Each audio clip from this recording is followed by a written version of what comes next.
नमस्कार दोस्तों। तो कैसे हो आप सब। आई होप बहुत ही बढ़िया होंगे मेरे भाई और मन लगाकर पढ़ाई कर रहे होंगे।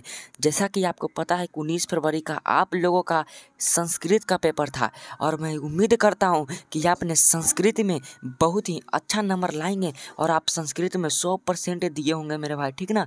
तो अगर आप चाहते हैं कि मैं सोशल साइंस में भी उसी तरह के से मैं अच्छा नंबर लाऊं और 40 में 40 ऑब्जेक्टिव सही कर दूं तो इस वीडियो को पूरा देखिएगा मेरे भाई, क्योंकि इस वीडियो में सोशल साइंस का एमवीवीआई ऑब्जेक्टिव क्वेश्चन बताने वाला हूं जो आपके बोर्ड एग्जाम 20 फरवरी के लिए बहुत बहुत ज़्यादा इंपॉर्टेंट है। तो वीडियो को एंड तक देखना और सभी प्रश्नों को यहीं पर याद कर लेना, तो हम सब्जेक्ट कोड ये रहेगा, ठीक ना। तो आओ हम पहले प्रश्न को पढ़ते हैं। उससे पहले मैं आपसे एक छोटा सा रिक्वेस्ट करता हूं कि अगर आप हमारे चैनल पर नए हो तो चैनल को जरूर मेरे भाई सब्सक्राइब कर लेना और वीडियो अच्छा लगे तो लाइक करना ना भूलना, ठीक ना। तो अगर आप चाहते हैं कि जैसे ही प्रश्न वायरल हो तो सबसे पहले आप तक पहुंचे तो हमारे चैनल को सब्सक्राइब कर लेना, क्योंकि वायरल होगा वैसे ही मैं वीडियो बना दूंगा, ठीक ना। तो अब हम पहले प्रश्न को पढ़ते हैं। कुल 80 प्रश्न है मेरे भाई और अगर आप 80 याद कर लेते हैं तो गारंटी के साथ कहता हूँ कि 40 प्रश्न आपके बोर्ड एग्जाम में पक्का आएंगे, ठीक ना। तो आओ पहले प्रश्न को पढ़ते हैं। पहला नंबर क्वेश्चन यहाँ पे है कि हिंद चीन में कोलोन किन्हें कहा जाता था। तो हिंद चीन में कोलोन फ्रांसीसी नागरिकों को कहा जाता था। सी आंसर बिल्कुल सही हो जाएगा। अगला क्वेश्चन है मेरे भाई, इटली के एकीकरण में निम्न में से किसका संबंध नहीं है। समझो कि यह दूसरा जो प्रश्न है यह 2025 यानी 20 फरवरी को प्रथम पाली या दूसरे पाली में यह छप गया। इटली के एकीकरण में निम्न में किसका संबंध नहीं है। तो मेरे भाई बिस्मार्क का संबंध नहीं है। बिस्मार्क का संबंध कहाँ किसके एकीकरण से, जर्मनी के एकीकरण से है। तीसरा नंबर क्वेश्चन है, युद्ध और शांति बार एंड पीस किस पुस्तक किसने लिखी। तो युद्ध और शांति पुस्तक लियो टॉलस्टॉय ने लिखे थे, ठीक है। अगला प्रश्न आपके सामने यहाँ पे करा मेरे भाई, विश्वव्यापी आर्थिक संकट किस देश से प्रारंभ हुआ था, किस वर्ष प्रारंभ हुआ था। देश पूछे तो मेरे भाई विश्वव्यापी जो आर्थिक संकट था वो अमेरिका देश से प्रारंभ हुआ था और 1929 ईस्वी में प्रारंभ हुआ था। सी आंसर बिल्कुल सही हो जाएगा। अगला question, Akhil Bharatiya trade union Congress की स्थापना कब हुई थी। तो मेरे भाई 1920 ईस्वी में हुआ था। डी आंसर बिल्कुल सही हो जाएगा। अगला प्रश्न आपके सामने यहाँ पे करा, भारतीय समाचार पत्रों के मुक्तिदाता के रूप में भारत के कौन गवर्नर जनरल विख्यात हैं। तो मेरे भाई चार्ल्स मेटाकाफ।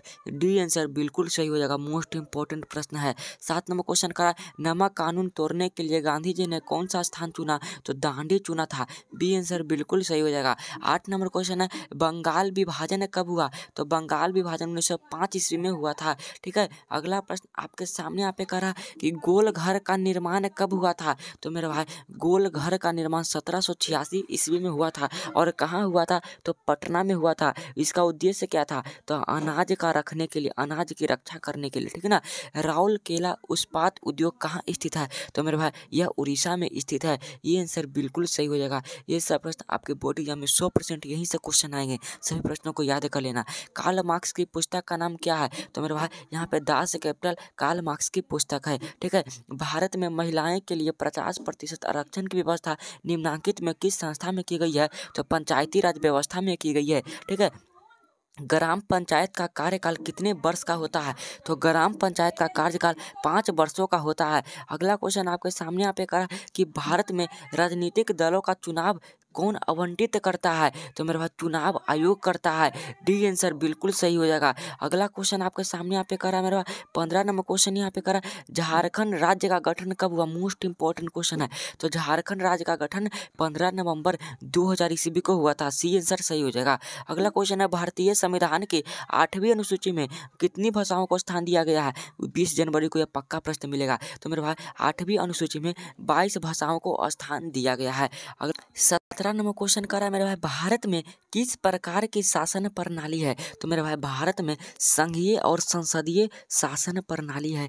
बी आंसर बिल्कुल सही हो जाएगा। अगला क्वेश्चन 18 नंबर है, भारत में पहला नगर निगम कहाँ बना। तो मद्रास चेन्नई में बना था। अब बिहार में पूछे तो बिहार के पटना में कब हुआ था। तो 1952 ईस्वी में। अब मद्रास चेन्नई में कब हुआ था। तो 1688 ईस्वी में। इसमें से एक नंबर आपको हो गया, समझिए कि याद होगा। तो भारत में मतदाता होने की न्यूनतम आयु क्या है? तो मेरे भाई 18 वर्ष है। पहले था 21 वर्ष लेकिन घटा के कर दिया था 18 वर्ष, ठीक ना। यहाँ पे इसमें मैं कुल 80 क्वेश्चन बताऊंगा। अगर आप 80 याद कर लेते हैं तो गारंटी के साथ कहता हूँ कि 30 प्रश्न आपके बोर्ड एग्जाम में 100% आएंगे, ठीक है। लोकतंत्र का प्राण किसे कहा गया? मोस्ट इंपॉर्टेंट क्वेश्चन है और सबसे हल्का क्वेश्चन है। तो लोकतंत्र का प्राण राजनीतिक दल को कहा गया है। बी आंसर है बिल्कुल, ए आंसर बिल्कुल सही हो जाएगा। अगला क्वेश्चन है निम्नलिखित में कौन रबी फसल है? तो मेरे भाई गेहूं जो है वो रबी फसल है। पूर्व मध्य रेलवे का मुख्यालय कहाँ है? तो पूर्व मध्य रेलवे का मुख्यालय हाजीपुर है। बिहार का शोक, यहाँ पे करा बिहार का शोक किस नदी को कहा जाता है? तो बिहार का शोक कोसी नदी को कहा जाता है। 24 नंबर क्वेश्चन है निम्नलिखित खनिजों में कोडरमा किसके लिए संबंधित है? तो अभ्रक के लिए प्रश्न पक्का आएगा। 25 नंबर क्वेश्चन है निम्न में कौन कृषि पर आधारित नहीं है? तो सीमेंट उद्योग जो है मेरे भाई वह कृषि पर आधारित नहीं है। अगला प्रश्न करा कि लौह अयस्क है, लौह अयस्क एक अनवीकरणीय संसाधन है, यह खत्म हो जाएगा तो फिर दोबारा प्राप्त नहीं हो सकता है, ठीक है।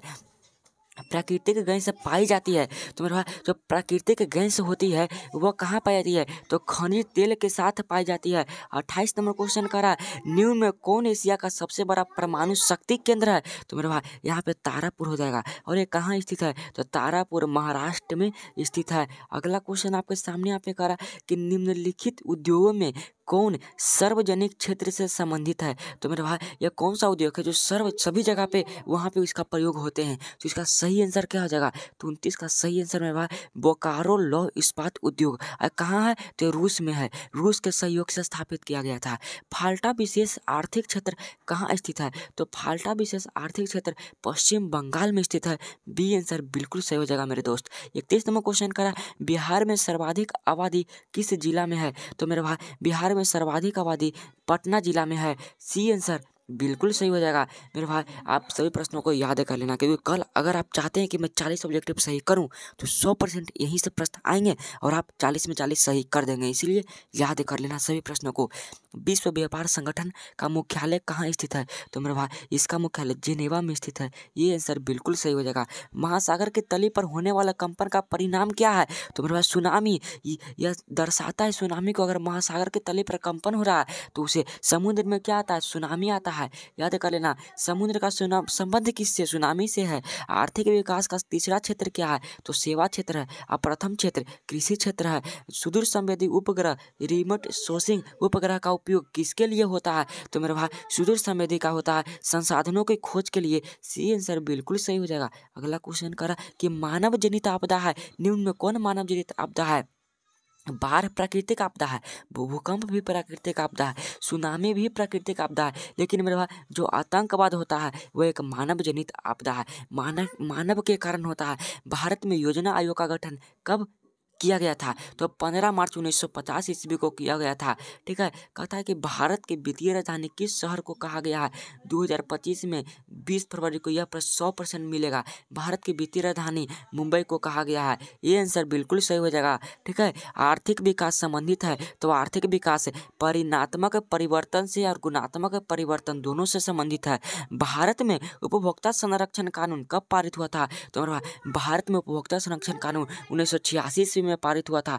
बी आंसर बिल्कुल सही हो जाएगा मेरे दोस्त। 41 नंबर क्वेश्चन करा कि निम्नलिखित में क्या नई आर्थिक नीति का अंग नहीं है? मैंने कौन है जो नई आर्थिक नीति का अंग नहीं है? तो निजीकरण है, वैश्वीकरण भी है, उदारीकरण भी है, लेकिन जो राष्ट्रीयकरण होता है वह मेरे भाई यहाँ पे नई आर्थिक नीति का अंग नहीं है, इसीलिए सी आंसर इसका बिल्कुल सही हो जाएगा, ठीक है। 43 नंबर क्वेश्चन है 42 करा भारत में करेंसी नोट कौन जारी करता है? तो RBI करता है। इसकी स्थापना कब हुई थी? कमेंट में बता देना ताकि 1 नंबर पक्का आएगा। किसने कहा मुद्रा वह है जो मुद्रा का कार्य करती है? तो इसका सही आंसर 43 में क्वेश्चन का होगा होटल विदर्श ने कहा था।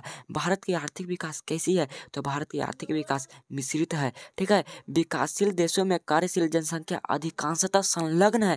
जो विकासशील देश होते हैं वहाँ पे अधिकांश जनसंख्या किसमें संलग्न होते हैं? बताओ इसका सही आंसर क्या हो जाएगा? तो मेरे भाई इसका सही आंसर कृषि क्षेत्र में संलग्न होते हैं। निम्न में कौन बहुराष्ट्रीय कंपनी है? तो मेरा इनमें से सभी जो है वह बहुराष्ट्रीय कंपनी है। निम्नलिखित में कौन छोटे पैमाने का उद्योग है? तो खिलौना उद्योग छोटे पैमाने का उद्योग होता है। 48 नंबर क्वेश्चन करा भारत का प्रथम तेल शोधक कारखाना स्थित है? तो बरौनी में स्थित है। एक समाजवादी अर्थव्यवस्था में सर्वाधिक बल किस पर दिया जाता है? तो लोक कल्याण पर दिया जाता है। डी आंसर बिल्कुल सही हो जाएगा। 50 नंबर क्वेश्चन है, भारतीय योजना आयोग के प्रथम अध्यक्ष कौन थे? तो पंडित जवाहरलाल नेहरू थे। ठीक है, अगला क्वेश्चन आपके सामने यहाँ पे करा है मेरे भाई, ये कामन नंबर क्वेश्चन है, कहता है नरेगा, यहाँ पे करा नरेगा कार्यक्रम के नाम के साथ किस व्यक्ति का नाम जुड़ा हुआ है? तो नरेगा के साथ मेरे भाई महात्मा गांधी का नाम जुड़ा हुआ है। भारत में किस राज्य के प्रति व्यक्ति सर्वाधिक है? तो मेरा गोवा की प्रति व्यक्ति है, गोवा की सबसे ज्यादा है। भारतीय मुद्रा बाजार में किस प्रकार के ऋणों का लेन देन होता है? तो भारतीय मुद्रा बाजार में अल्पकाल के ऋणों का लेन देन होता है। कहता है कि निम्न में कौन आर्थिक आधारभूत संरचना का संगठन है? तो मेरे भाई यहाँ पे जो नागरिक सेवाएं, वित्त, शिक्षा और स्वास्थ्य, इसका सही आंसर क्या हो जाएगा? तुम्हारा इसका सही आंसर हो जाएगा वित्त जो है सभी का होता है। खाद्य पदार्थों की शुद्धता की जांच के लिए किस मान्यता प्राप्त चिन्ह का होना आवश्यक होता है? इसका सही आंसर हो जाएगा एक मार्क। ठीक है, एक मार्क का होना बहुत ज़्यादा आवश्यक है। अगला क्वेश्चन आपके सामने यहाँ पे करा कि बिहार के किस नदी की उत्पत्ति अमरकंटक से हुई है? मोस्ट इंपॉर्टेंट क्वेश्चन है। तो किस नदी की माने उत्पत्ति जो अमरकंटक से हुई है? तो सोन नदी की। आपदा प्रबंधन का प्रमुख घटक है? तो आपदा प्रबंधन का समूह गठन इनमें से सभी है। ठीक है, मकान में लगे आग की स्थिति में क्या करना चाहिए? तो अग्निशामक यंत्र को बुलाना चाहिए। ठीक है, अगला प्रश्न आपके सामने करा इंफ्रारेड कैमरा। इंफ्रारेड कैमरा का प्रयोग निम्न में से किस आपदा के लिए किया जाता है? तो मेरे भाई इसका प्रयोग हम लोग भूकंप में करते हैं। तो भूकंप के दौरान जो लोग दब जाते हैं उन्हें खोज करते हैं इंफ्रारेड कैमरा द्वारा। ठीक है, अगला क्वेश्चन आपके सामने करा मेरे दोस्त कि किसने कहा मुद्रा ईश्वर के दिए महत्तम दिन सबसे बड़ा तोहफा है? तो मेरे भाई ये मार्टिन लूथर ने कहे थे।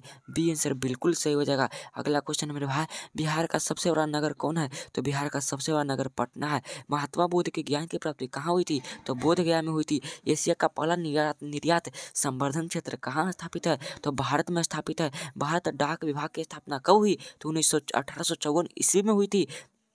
कहता डेक्कन ओडिसी रेलगाड़ी किस राज्य में चलती है? तो मेरे भाई महाराष्ट्र में चलती है। भारत का सबसे बड़ा रेलवे क्षेत्र कौन है? तो मेरे भाई भारत का सबसे बड़ा रेलवे क्षेत्र जो है वो उत्तर रेलवे क्षेत्र है। डी आंसर बिल्कुल सही हो जाएगा। अगला प्रश्न मेरे दोस्त निम्नलिखित में कौन उपभोक्ता उद्योग है? कौन है जो उपभोक्ता के द्वारा प्राप्त होता है? तो चीनी उद्योग। कहता है बोकारो इस्पात संयंत्र किस देश के सहयोग से बना है? तो जो बोकारो है वो ब्रिटेन से बना है। भारत का सबसे बड़ा अयस्क उत्पादक राज्य कौन है? तो लोहा सबसे ज्यादा मेरे भाई कहाँ होता है? झारखंड में कि कर्नाटक में? तो झारखंड में होना चाहिए। ठीक है, प्राकृतिक संसाधनों के लिए संरक्षण 1968 में कौन सा कन्वेंशन हुआ था? तो कौन सा कन्वेंशन हुआ था? तो इसका सही आंसर अफ्रीकी कन्वेंशन हुआ था। कहता है इटली और जर्मनी के एकीकरण विरुद्ध निम्न में कौन था?